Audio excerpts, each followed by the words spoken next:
Hospital میں چلے گئے بے پردگی کے ساتھ، صرف جاتے آتے برقع لٹکا لیے، وہاں جانے کے بعد نکال دیے، چہرہ کھول دیے، اپنی مرضی کا پردہ، اپنی منمانی والا پردہ۔ شادیوں میں تو کسی کو برقع یاد نہیں رہا۔ کہاں ہے میرے بھائی وہ فاطمہ رضی اللہ تعالی عنہ جو اللہ کے رسول صلی اللہ علیہ وسلم کی بیٹی؟ کیا کہتی ہے کہ میں دیکھتی ہوں یہاں پر اس زمانے میں عرب میں کسی کے انتقال کے بعد جب تخت پہ اس کو لے کر جاتے تھے، میت کو لے جاتے وقت وہ تخت جو ہوتا تھا فلیٹ ہوتا تھا، سیدھا ہوتا تھا، سائڈوں سے کچھ بھی نہیں تھے تخت۔ تو فاطمہ رضی اللہ تعالیٰ عنہ کہتی ہے مجھے تعجب ہوتا ہے، میت کو لے جا رہے، مجھے تو پسند نہیں ہے کہ جب میں مر جاؤں اور میری میت کو اگر کوئی لے کر چلے جائے اور سائڈوں سے تخت نہ ہو، سائڈوں سے دیکھنے والے غیر مردوں کی نظر میری میت پہ بھی پڑے گی، یہ تو مجھے اچھا نہیں لگتا۔ ان کے کسی سہیلی نے کہا تھا میں ایک مرتبہ حبشہ گئی، حبشہ میں نے دیکھا وہاں پر جنازے کو اٹھانے کا جو تخت ہوتا ہے اس کو سائڈوں سے بھی تختیاں ہوتی ہے تاکہ کسی کی میت غیر مرد کی نظر بھی اس میت پر نہ پڑے۔ فاطمہ رضی اللہ تعالیٰ عنہ کہتی ہے کہ جب میں مر جاؤں گی میرے لیے بھی اسی طرح کا تخت ہونا چاہیے جو میت کو لے جانے والا۔ اللہ کے رسول کی بیٹی پردے کے معاملے میں کیا خیال ہے؟ میں مر جاؤں تو میری میت پر بھی کسی غیر مرد کی نظر نہ پڑے۔ آج ہم مسلمان ہیں، ہماری بیٹیاں، ہماری بہنیں، ہماری بیویاں چاہتی ہیں کہ بازار میں سب مجھے دیکھے، چاہتی ہے کہ شادیوں میں سب سے زیادہ زینت میں بنوں، دیکھنے والے میری تعریف کرے، میری واہ واہ کرے، فیشن پرستی کے ساتھ، میک اپ کے ساتھ فوٹوز اترتے ہوئے، ویڈیو کیمرے میں آتے ہوئے، پورے رشتہ داروں کو ایک دوسرے کو سینڈ کرتے ہوئے، کون کون کتنے غیر مرد ایک دوسرے کو دیکھتے ہیں، ذرا برابر بھی شرم و حیا نہیں رہی آج۔ حالانکہ برقع پہننا آج بوجھ ہو گیا عورتوں کے لیے، پردہ کرنا بوجھ، مصیبت۔ ارے برقع پہنیں گے گرمی ہوگی، میری بہن کم از کم اتنا یاد رکھتی، آج تو فین، اے سی، اچھے اچھے گھر، ہر جگہ ٹھنڈے کولروں کا انتظام۔ اللہ کے رسول کے زمانے میں تو یہ کوئی انتظامات نہیں تھے، اس کے باوجود فاطمہ رضی اللہ تعالی عنہا نے اپنا چہرہ کبھی کسی غیر مرد کو نہیں بتائی، اپنا جسم کبھی کسی غیر مرد کو نہیں بتائی۔ تو آج ہم مسلمان برقع پہننا مشکل ہو گیا، آج چہرہ چھپانا مشکل ہو گیا، آج موقع ملتے ہی چہرے کا پردہ کھول کے آج ہم بازاروں میں گھومنے لگ جاتے ہیں۔ یاد رکھو میری ماں بہنوں، یاد رکھو یہ پردہ تمہاری مرضی کا نہیں چلے گا، اور خاص طور سے اس میں غلطی مردوں کی بھی ہوتی ہے۔ مردوں کی غیرت ختم ہو گئی، آج مرد دیوس بنتے ہوئے نظر آ رہے۔ آج میرے گھر کی عورتیں کیسے گھوم رہی، کہاں جا رہی، کیا ہے، کوئی پرواہ نہیں ہے، تو اس لیے عورتوں کو آزادی مل گئی، وہ جیسے چاہے بے پردگی کے ساتھ گھوم رہی ہے۔ آج قیامت کے دن نوجوان عورتوں سے بھی، نوجوان مردوں سے بھی، لڑکوں سے بھی، لڑکیوں سے بھی سوال ہوگا جوانی کیسے گزارے۔ میرے بھائی پردے کے بارے میں بولوں تو بہت ساری باتیں ہیں، لیکن یاد رکھنا میری ماں بہنوں، جوانی میں تم بھی اللہ کی عبادت کرے۔ کیا گھر میں ہر دن فجر کی نماز کے لیے جاگ رہے، یا پھر آپ کی ٹائم پاس کی نماز ہو رہی ہے؟ آپ کی بھی شریعت کی پابند آپ کتنی ہے، یہ سوال ہوگا۔ تیسرا سوال ہوگا مال کہاں سے کمایا۔ میرے بھائیوں، مال کمانے سے پہلے سوچنا ہے کہ حلال ہے یا حرام ہے۔ کسی کو دھوکہ دے کر، کسی کو جھوٹ بول کر، کسی کی زمین قبضہ کر کے مال تو نہیں کما رہے۔ اللہ کے رسول صلی اللہ علیہ وسلم نے فرمایا حرام مال سے پلا ہوا جسم جنت میں نہیں جا سکتا، بھلے آپ کتنی بھی نمازیں پڑھ لو، کتنے بھی حج عمرے کر لو، حرام مال سے پلا ہوا جسم جنت میں نہیں جا سکتا۔ ایک ایک لقمہ منہ میں ڈالنے سے پہلے سوچو۔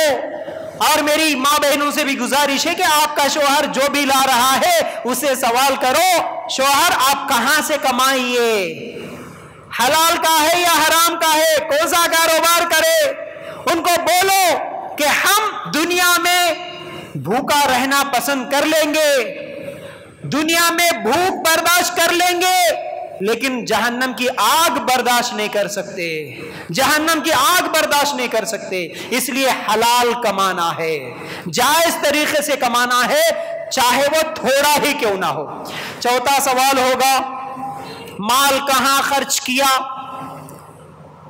اللہ کے رسول صلی اللہ علیہ وسلم فرماتے ہیں کہ مال کہاں خرچ کیا یہ سوال ہوگا، صرف کمانے پہ ہی نہیں۔ اکثر لوگ پھر بھی دیکھ سمجھ کے کماتے ہیں لیکن خرچ کرنے کی جگہ دیکھتے نہیں۔ ارے ہمارا مال ہے مول صاحب، ہماری مرضی ہے کہیں بھی خرچ کریں۔ کوئی سگریٹ خریدنے میں خرچ کیا، کوئی شراب خریدنے میں خرچ کیا، کوئی موبائل میں نیٹ بیلنس ایسا ڈال دیا کہ جسے پوری گندی چیزیں دیکھنے میں اس کو لگا دیا۔ مال خرچ ہو رہا نا، آپ کا ہی مال ہے، لیکن کہاں خرچ ہوا؟ اپنی دیکھو، ہمارا اسلام، ہمارا دین ایک ایسا دین ہے جو ہمیں زندگی کے ہر موڑ پر رہنمائی کرتا۔ تمہیں کیا کرنا کیا نہیں کرنا ہر چیز میں رہنمائی ملتی۔ مال کہاں سے کمانا یہ بھی بتایا ہمارا دین، تو مال کہاں خرچ کرنا یہ بھی بتایا۔ تمہارے پاس اللہ کا دیا ہوا مال ہے، الحمدللہ، بہت ہے، اچھی بات ہے، اللہ دیا سو بہت برکت ہے، تو فضول خرچی نہیں کرنا ہے، فضول خرچی نہیں کرنا ہے، حرام جگہ پر خرچ نہیں کرنا ہے۔ اس مال کو اللہ کے راستے میں لگاؤ، مسجدیں بنانے میں لگاؤ، مدرسہ بنانے میں لگاؤ، غریبوں کی، یتیموں کی، بیواؤں کی، ان لوگوں کی ذمہ داری لے کے ان کے لیے خرچ کرو، یتیم بچوں کو پڑھانے میں لگاؤ، بیماروں کی بیماریوں کو دور کرنے کے لیے ان کے ہاسپٹل کے خرچے برداشت کرو۔ مال خرچ کرنے کی جگہ یہ ہے، مال خرچ کرنے کی جگہ فضول چیزیں نہیں ہیں۔ میرے پاس مال ہے تو میں شادیوں میں لاکھوں روپے اڑا دوں گا، یہ جائز نہیں ہوگا۔ کل قیامت کے دن اللہ پوچھے گا۔ ہم سے زیادہ مال ہمارے صحابہ کے پاس بھی تھا۔ ابو بکر صدیق رضی اللہ تعالیٰ عنہ اپنی بیٹیوں کے شادیوں میں نہیں اڑائے فضول خرچیاں۔ میرے بھائیوں، اللہ کے لیے غور کرو، جیسے صحابہ مال خرچ کرنے سے پہلے بھی سوچتے تھے صحیح جگہ پر میرا مال لگے، اسی طرح ہم بھی سوچے ہمارا مال صحیح جگہ پر رہے۔ آخری سوال ہوگا، وہ سوال کیا ہے قیامت کے دن کا؟ پانچواں سوال، اپنے علم کے مطابق عمل کتنا کیا؟ علم تھا، ہاں مول صاحب تھا نا؟ کیا علم تھا؟ ہر جمعہ کو سنتے تھے ہم لوگ خطبات میں، کئی حدیثوں کا علم ہے، کئی قرآن کے آیتوں کا علم ہے، کہیں بھی جلسہ ہو رہا، کہیں بھی تقریر ہو رہی، بڑے بڑے علماء کے تقریروں میں جا رہے، سب کچھ سیکھ رہے، سن رہے، کیا ہوا پھر؟ عمل کیا کیا؟ نہیں مول صاحب، عمل نہیں ہوا، عمل نہیں ہوا، سنے چھوڑ دیے، سنے بھول گئے، ہم سے عمل نہیں ہوتا۔ لیکن کل قیامت کے دن عمل کے تعلق سے سوال ہوگا، جتنا سنا تھا، جتنا معلوم تھا، کیا 5 ٹائم نماز پڑھنا نہیں معلوم ہے مسلمانوں کو؟ میرے بھائی، کیا ہم سب کو نہیں معلوم ہے کہ ہمارے اوپر 5 ٹائم کی نماز فرض ہے؟ ہم کو نہیں معلوم ہے کیا؟ معلوم ہے، لیکن پڑھتے ہیں نہیں پڑھتے مول صاحب۔ قیامت کے دن سوال ہوگا، علم کے مطابق عمل کتنا ہوا؟ دعوتی دین کا کام کرنا تمہاری ذمہ داری تھی، لوگوں کو برائیوں سے بچانا تمہارا کام تھا، کیا کبھی کسی کو بولے؟ کبھی کسی شرابی سے بولے بھائی شراب نہیں پینا؟ کبھی کسی جوا کھیلنے والے سے بولے بھائی جوا نہیں کھیلنا، لوڈو نہیں کھیلنا، موبائل میں بیٹنگ ایپس میں بیٹنگ نہیں کرنا، بھائی یہ سب حرام ہے، یہ جائز نہیں ہے، ایسا نہیں کریں گے؟ کیا نوجوان سب مل کے دعوت دین کا کام کریں گے؟ ہمارے معاشرے میں، ہمارے گاؤں میں، ہمارے سوسائٹی میں کتنے لوگ، ہماری کتنی بہنیں ہیں جو آج خاص طور سے یو پی کے کتنے نیوز سنتے ہیں، آج ہماری مسلمان بہنیں غیروں کے ساتھ بھاگ رہی، کیا آپ کو نہیں معلوم؟ ان مسلمان بہنوں کو بچانے کی ذمہ داری کس کی ہے؟ وہ مسلمان بہن آج کافروں کے ساتھ بھاگی تو بھاگنے کی وجہ کیا ہے؟ اس تک دین کا صحیح علم نہیں پہنچا، اس کو اللہ کون ہے نہیں معلوم، اللہ کے رسول کون ہے نہیں معلوم، اس کے والدین اس کو دین کا علم نہیں سکھائے، تو ایسے لوگوں تک جا کر ہم صحیح دین کیا ہے پہنچائیں گے، دعوت دین کا کام کریں گے، کیونکہ نبی تو اب آنے والے نہیں ہیں، یہ ذمہ داری ہم سب کی ہے، ہم سب کو مل کے اللہ کے دین کا کام کرنا ہے، یہ فکر ہے نوجوانوں؟ ہم آج، میں، میری بیوی، میرے بچے، بس مجھے کسی کی ضرورت نہیں ہے، بس ہمارے باپ دادا جیسا کرتے ہوئے آ رہے ہم ویسا کریں گے، جو ہمارے خاندان میں رسم و رواج چلتے ہوئے آ رہے انہی کے ساتھ ہم بھی چلیں گے، ہمارے گاؤں میں جو سسٹم پہلے سے چلتے آ رہا ویسے ہی چلیں گے، لیکن اللہ اور اس کے رسول کے بتلائے ہوئے طریقے پر چلیں گے، یہ فکر ہے کیا؟ اللہ کے اس دین کو، اس قرآن کو جو کہ اللہ کا میسج ہے، اس قرآن کو بھی لوگوں تک جا کے پہنچائیں گے، یہ درد ہے کیا؟ یہ تکلیف ہے کیا؟ میرے مسلمان نوجوان بھائی بہنیں بگڑ رہی ہے، ان کو سدھارنے کی بھی کچھ کوشش کریں گے، یہ فکر ہے کیا؟ اللہ کے دین کی فکر نہیں، لوگ اللہ کے دین سے دور ہو رہے، کوئی فکر نہیں، مسجدیں ویران ہو رہی، کوئی فکر نہیں، اس کے علاوہ کبھی عذاب آتا ہے اللہ تعالیٰ کا تو روتے ہیں ہم لوگ، نہیں بھائی ہمارے کو بہت بری حکومت ملی، یہاں پر مسلمانوں پر ظلم ہو رہا، وہاں مسلمانوں کو ستایا جا رہا، یہاں پر مسلمانوں کے ساتھ ایسا ہوا ویسا ہوا، بہت دشمن ہے، بہت ایسا ہے ویسا ہے۔ ارے ایسا کیوں ہے؟ کبھی سوچے کیا؟ اللہ کی مدد نہیں آ رہی، کیوں نہیں آ رہی؟ کبھی سوچے کیا؟ وَاسْتَعِينُوا بِالصَّبْرِ وَالصَّلَاةِ، نماز اور صبر کے ساتھ اللہ کی مدد ہے۔ اللہ تعالیٰ نے قرآن میں اعلان کیا اللہ کی مدد آئے گی، لیکن نماز کے ساتھ، صبر کے ساتھ۔ ہم نماز ہی چھوڑ دیے اللہ کا، اللہ کی مدد کیسے آئے گی بولو؟ تو یہ اللہ کی مدد کو بلانے کی ہم کوشش کریں۔ کوئی ہمارے پاس نوجوانوں کی کوئی ٹیم ہے؟ کوئی دعوت دین کا کام کرنے کا جذبہ ہے ہمارے پاس؟ اگر کچھ بھی نہیں ہے، صرف کماؤ جماؤ کھاؤ مزے کا، عورتیں ہیں تو بس رسمیں رواجیں، شادی بیاہ فیشن پرستی کر لو، سب کے ساتھ مل کے زندگی گزار دو، تو پھر یہ سچے مسلمان کا زندگی گزارنے کا طریقہ نہیں ہوتا، یہ صحابہ کا طریقہ نہیں ہوتا، یہ اللہ کے رسول بتلائے ہوئے زندگی گزارنے کے طریقے نہیں ہوتے۔ میرے بھائیوں، زندگی میں تبدیلی لاؤ، کچھ چینج لاؤ۔ موت کبھی بھی آ سکتی ہے، کب بھی مر سکتے ہیں، جوانی میں بھی موت آ سکتی ہے، تو اس سے پہلے اللہ کے دین کے لیے کچھ کرنے کی کوشش کرو۔ امید کرتا ہوں کہ اس مختصر وقت میں جو کچھ بھی میں نے کہا سمجھ میں آیا ہوگا۔ اللہ تعالیٰ سے دعا ہے کہ اللہ ہمیں کہنے سننے سے زیادہ عمل کرنے کی توفیق عطا فرما۔ اللہ ہم سب کو قرآن و سنت کے مطابق عمل کرنے کی توفیق عطا فرما۔ اللہ تیرے دین کے لیے کچھ کرنے، تیرے دین کی خدمت کرنے کی ہم سب کو توفیق عطا فرما۔